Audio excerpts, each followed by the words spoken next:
Maple Mead Bochet, today on Happy Chick.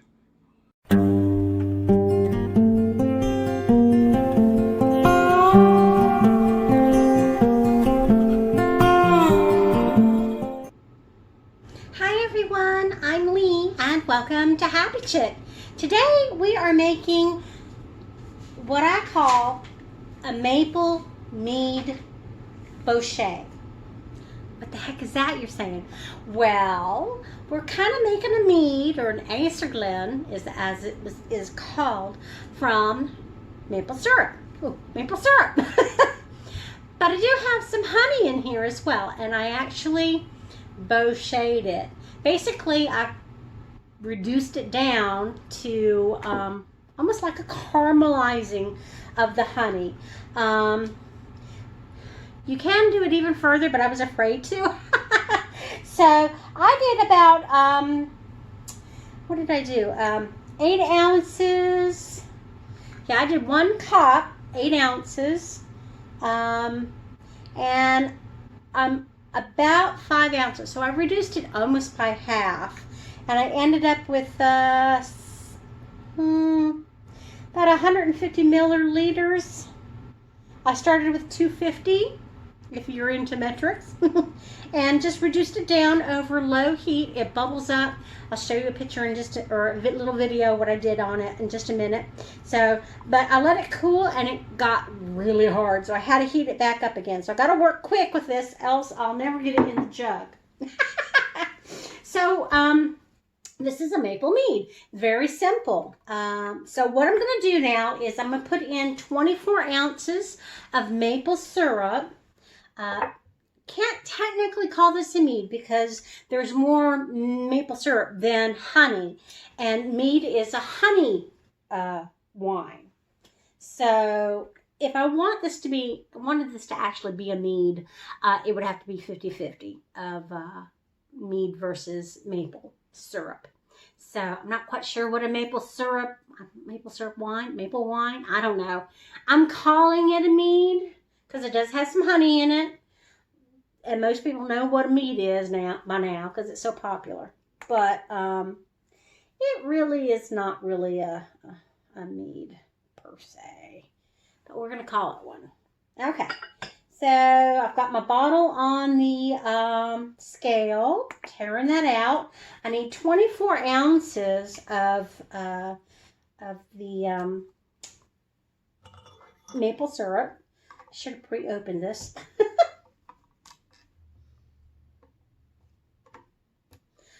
And of course, it's not opening up for me. Here we go. Okay. And this is expensive. The maple syrup is expensive. And then you got honey. So not everyone is going to want to make this. But I've been wanting to do something like this for a long time. So I got Walmart's pure maple syrup. It's a great value. I'm going to give it a try, okay? So 24 ounces. I'll give you the grams here in just a minute. Okay. Okay. That's 1.5 pounds, which is 681 grams. 681 grams. Okay. Put that on before I drop it. I think I'm going to use my funnel for the honey because it is on the thicker side. Actually, we have tea. I made some tea. Here, thin that out a little bit. Here I am thinking on the job. Okay, so what I have done here is I actually brewed up some Earl Grey tea to give us that tannin mouthfeel. I figured the Earl Grey might give it a little bit of flavor. Not a whole lot, but you know, I did like a tablespoon of loose leaf Earl Grey tea, and then I put it in with like 3 cups of hot water. That way it'll help dissolve the honey and the maple syrup and all that. But I'm going to actually put it into this cup here so I can kind of dilute the honey a little bit. So, and I still have the loose leaves in here. So, let's see here.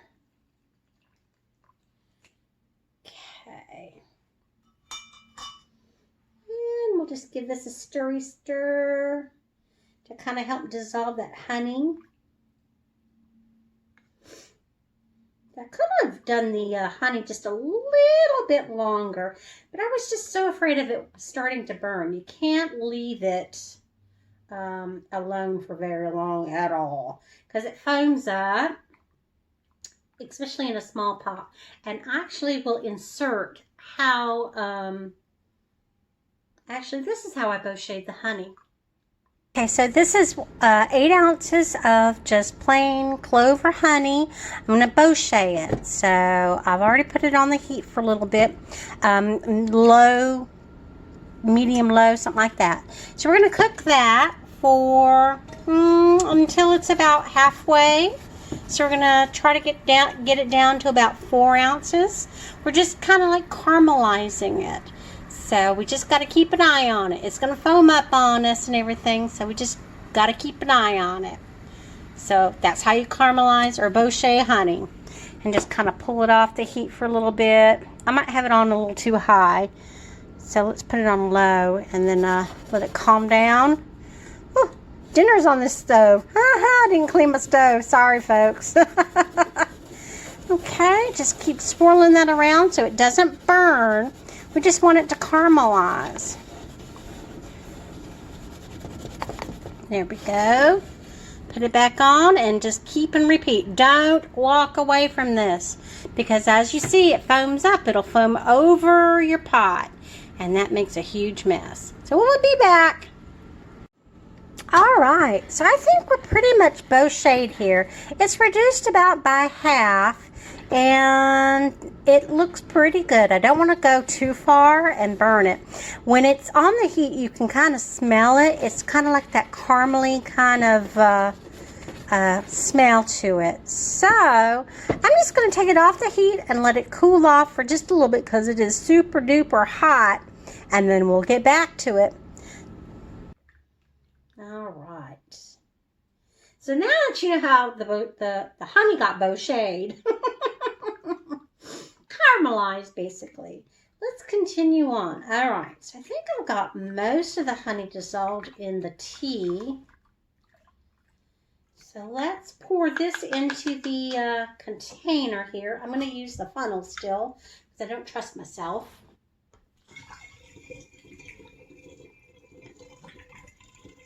There's a little bit of honey left in there. So let's just continue on. Filtering, stirring. Don't need that. There we go. Let's use that. That way you get all the honey off of the spatula.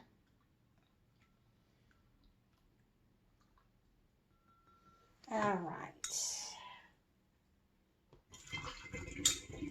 And of course I'm spilling all over the place. Par for the course.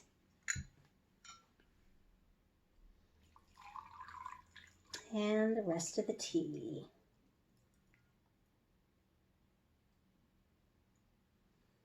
All right.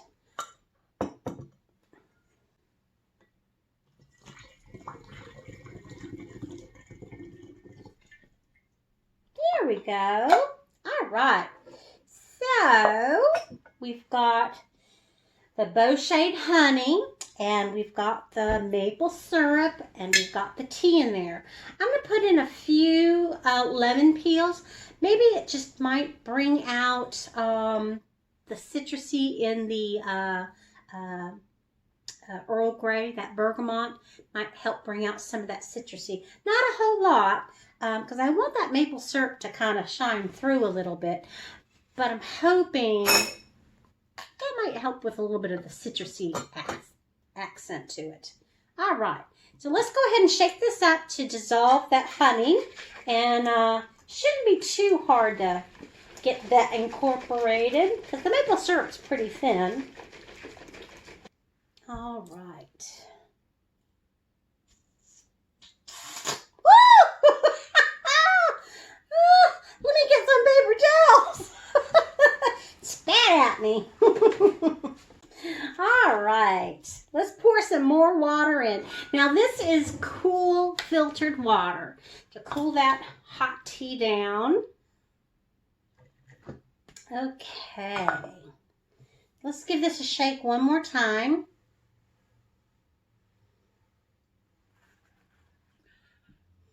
Let's give the shake it one more time just to make sure that the water is mixed in with everything. Alrighty. Okay. So the next thing I'm going to put in is some yeast hulls. I've got them. I might as well use them up. Give it a little bit of nutrition as well, I guess. Okay, so it's a half a teaspoon or about a half a gram to 0.9 grams.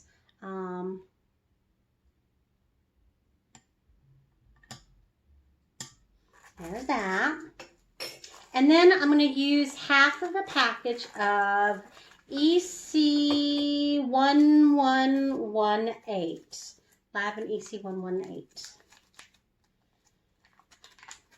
Okay.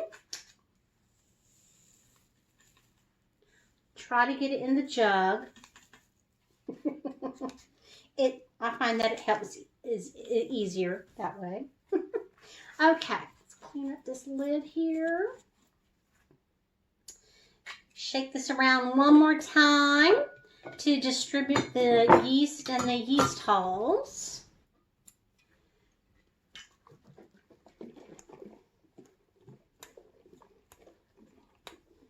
There we go. One more time.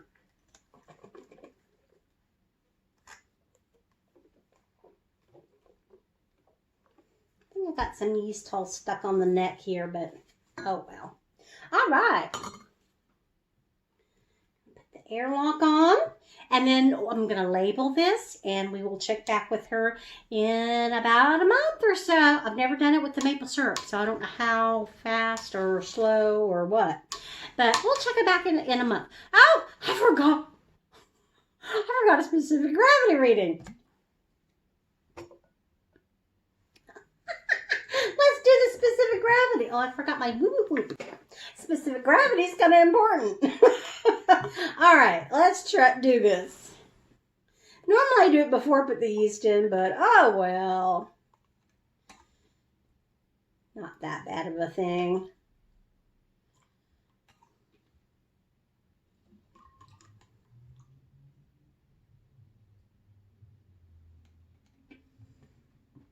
Okay. It's lower than I thought it was going to be.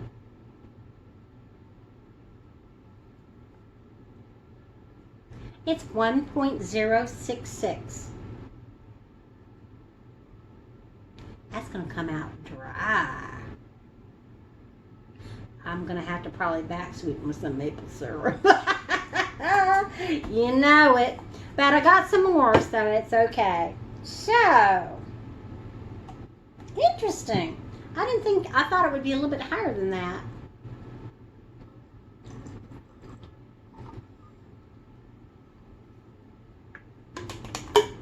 Oh, I've got a clump of something there. Okay. Oh, it's that yeast hull. Yeast hulls doesn't seem to want to separate very well. Because they're powdery.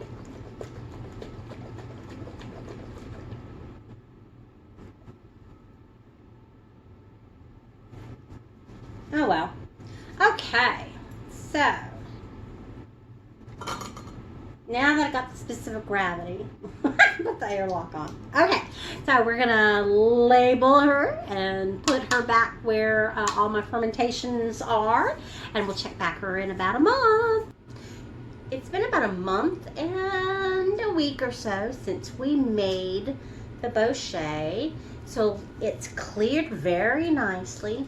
So let's go ahead and do a gravity reading just to see where she's at. May need to add more honey or maple syrup or whatever. I don't know. Never made this one before, so I'm kind of curious and interested to see what it tastes like. I did not sneak a peek at smelling it or anything. So this is the first that I have smelled this. Let's put that there so I don't drop it.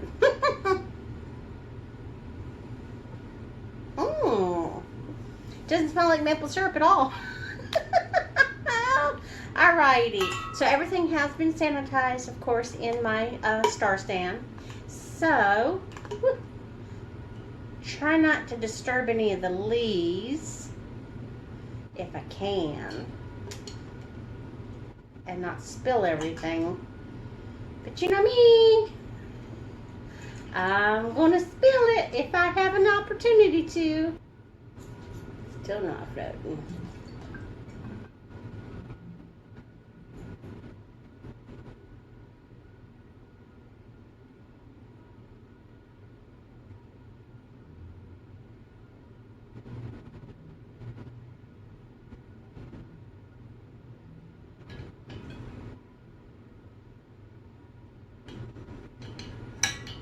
She's not a floating and she's all the way to the top. Oh dear. All right, so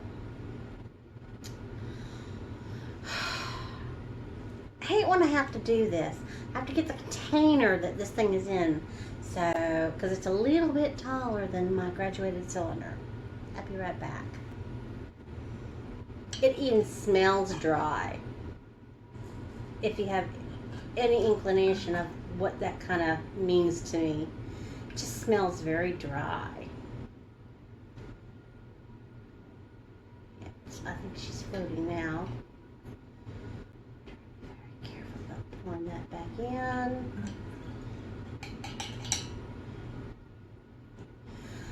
Okay.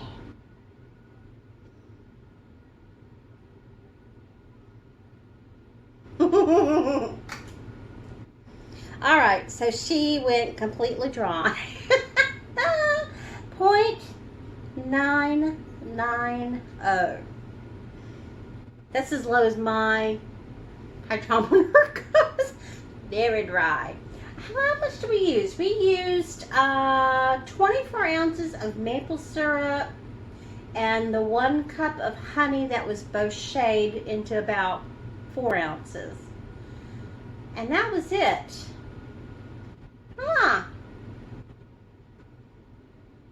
And it started out at 1066. I'm going to pour off a little bit for tasting wise. I know it's going to be really dry though. So, we're definitely going to have to sweeten this up, I think.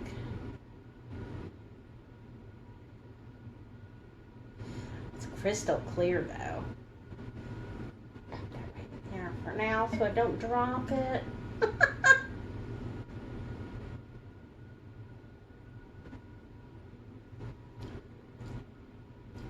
Very dry.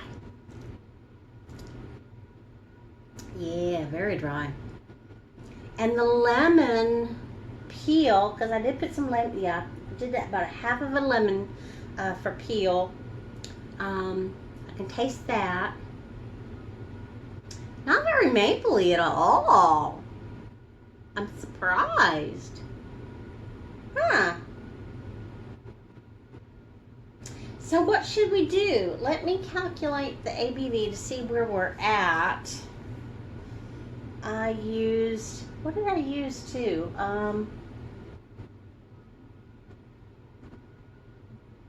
Oh, crackers. I didn't write down what yeast I used.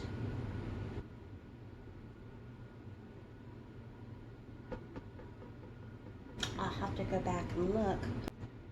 All right. So it's potentially about 9.98% ABV. So I've got quite a bit of room to maneuver with this. So do we want to add honey or more maple syrup? I do have some more maple syrup. So maybe I will add more maple syrup to this. I was going to transfer it to another container, but if I've got to stir this up and have it keep going, yeah. I think I want to take out the lemon peels though. So I think I am going to transfer it into another jug. That way I can get out the lemon peels.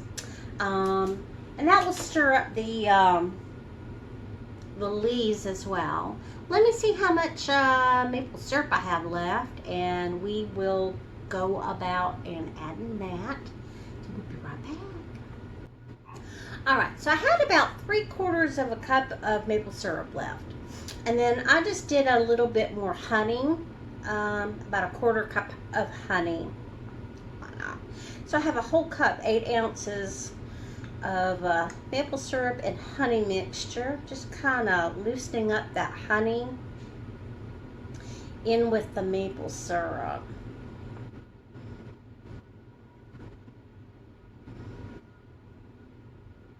I didn't bochet this honey or anything.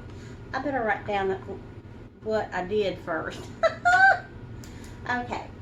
Add maple.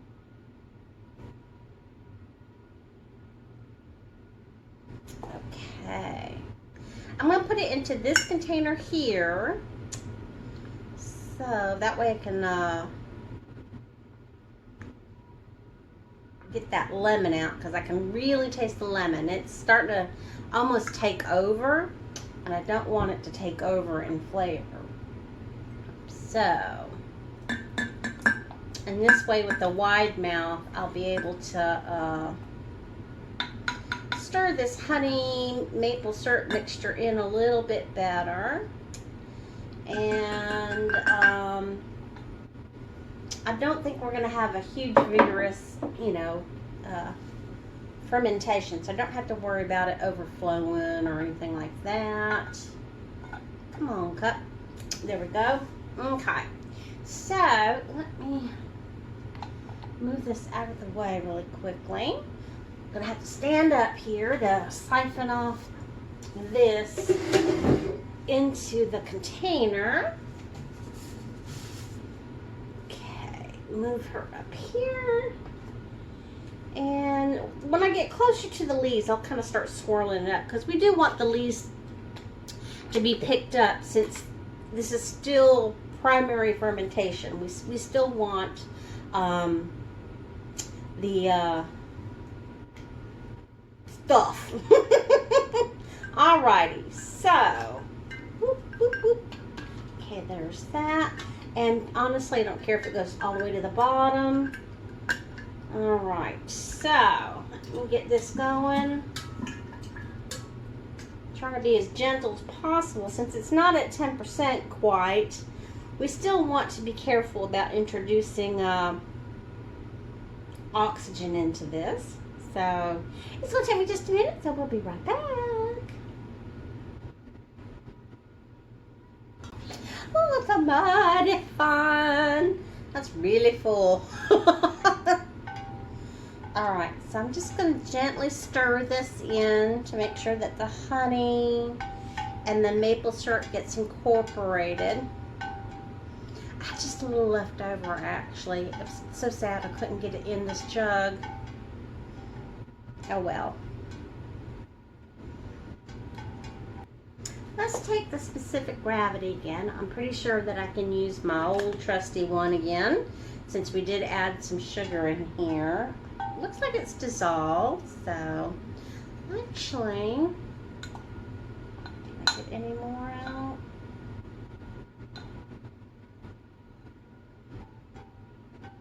I want every last drop.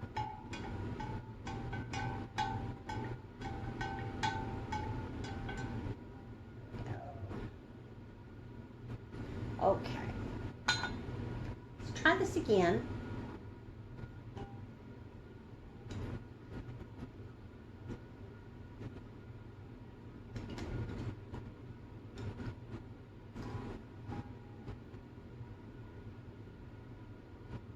Don't think it added too much to it, but I have to look and see what the yeast I use, because I didn't write down what yeast I use. That's crazy. don't remember. I'll have to look that one up on the previous part of the video. All right, so the new specific gravity is 1.20.